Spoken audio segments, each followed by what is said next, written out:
ที่บอกให้ฟังอยู่ว่าเฮาไปอยู่ป่าอยู่พะลานหินใหญ่ๆกว้างๆกกใหม่ก็มีแต่กกบักใหญ่สูง3-40 เมตรตัวเด้บ่ธรรมดาเด้มันซ้ำเฮามื้อนี้โอ้ยกระจอกซ้ำอันน้ำต้นไม้น้ำมื้อนี้ว่านี่มีซ้ำตามภูตามเขาจริงๆมันเด้นั่นน่ะ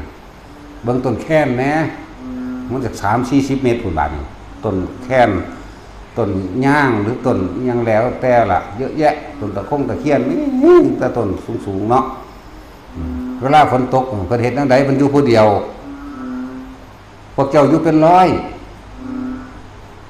เนาะอยู่เป็นร้อยผ้าห่มคุ้มมีเท่าใดเอามาให้เบิดมีเท่าใดเอามาให้หมดคุ้มหัวยัดหัวไว้ยัดหูไว้เพิ่นอยู่ว่าละบาดนี่มันดังเข้าไปในหัวใจคุณน่ะนั่นแล้ว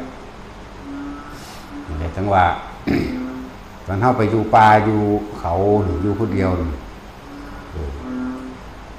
เวลาฝนตกฟ้าดังฟ้าพาลงมานี่เฮ็ดจังไดเพิ่นเฮ็ดจังไดมันคืออยู่ได้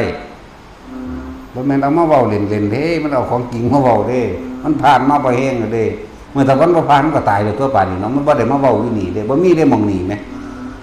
สถานที่แห่งนี้บ่มีเด้แต่มันตายนั่นแล้ว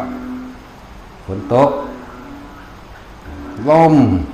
เสียเปียเปียกเตียงปึ้งเปียพะนั่นดังก็นี่เด้ดังบักทีก็นี่เด้ซ่อนๆเลยเด้สิบอกให้ภูเขาจริงๆนั่นน่ะ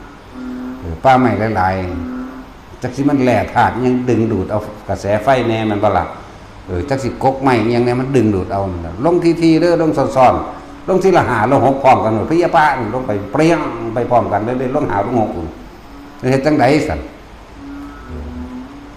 มันก็ถอดผ้าออกเบิดนี่แหละเน็บเตียวเอาผ้าอาบน้ำมาเน็บเตียวนั่งย่อๆขึ้นเอาผ้ายัดลงใส่ในบาตรจักว่าละบาทเพราะว่าสิสักผ้าหยังก็สร้างยัดลงหันเบิดจะเอาฝามันปิดไว้มันผ้าหลายเนาะมันก็เต็มมันก็นุ่มขึ้นมากตัวบัดนั่งย่อๆก็พอดีเอาข้างกายจังซี่ตัวบัดอย่างว่านี่เอาข้างกายเฉยทุกกับลมหายใจซัดลงใส่ข้างๆเฮานี่ควรไงกรึบขึ้นตัวโอ้ยบ่ถือพูดแล้วเยาะเย้ยเสยเด้บ่ได้ย่านคือพวกเจ้าเด้อุ้ยบ่แม่นแท้บักใดเดี๋ยวนี้พูดแล้วอันนี้หยังภาษาเสียงซื่อๆโอ้ยอีพ่อเอ้ยช่วยลูกแน่เนาะสูบยาทวนไอคึกเสยเสร็จแล้วอาจารย์อันนั้นหลวงพ่อปัดลมปัดฝ่าหนีให้แน่ว่าเด้เห็นว่านั่นตราบใดที่พวกเจ้ายังไปยืนมือขอความช่วยเหลือจากผู้อื่นพวกเจ้าบ่เป็นอิสระแต่ว่าล่ะเจ้าสิเอิ้นไผมาซอยความตายเจ้าก็หนีบ่ได้บ่มีเครื่องป้องกันบ่มีเครื่องต้านทานบ่มีเครื่องลบดีตายนี่ตายแน่แม่นบ่ล่ะแล้วบ่มีคนซอยเจ้าของนี่แหละคำว่าอัตหิอัตโนนาโถแม่นบ่ละบาดนี่ยังไปหาแลนเอิ้นหาผู้อื่นอยู่มั้ยเนาะนี่แหละเมื่อเข้าถึงขั้นนี้แล้วก็คือคำว่าตนเป็นที่พึ่งของตนลึกซึ้งหรือยังบัดนี้อันแหละสาฟ้าลง120เทื่อนึงก็เลยเนาะมันบ่มีหม่องลงหม่องใดเด้มันบ่มีต้นไม้เลินหม่องใดเด้เนี่ยบ่มีหม่องใดว่าฟ้าลงกกไม้กกใดบ่มีเนาะสงสัยฟ้าทิพย์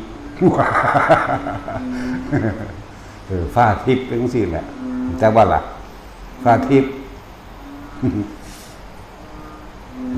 มันได้ของจริงแน่เลยเนาะ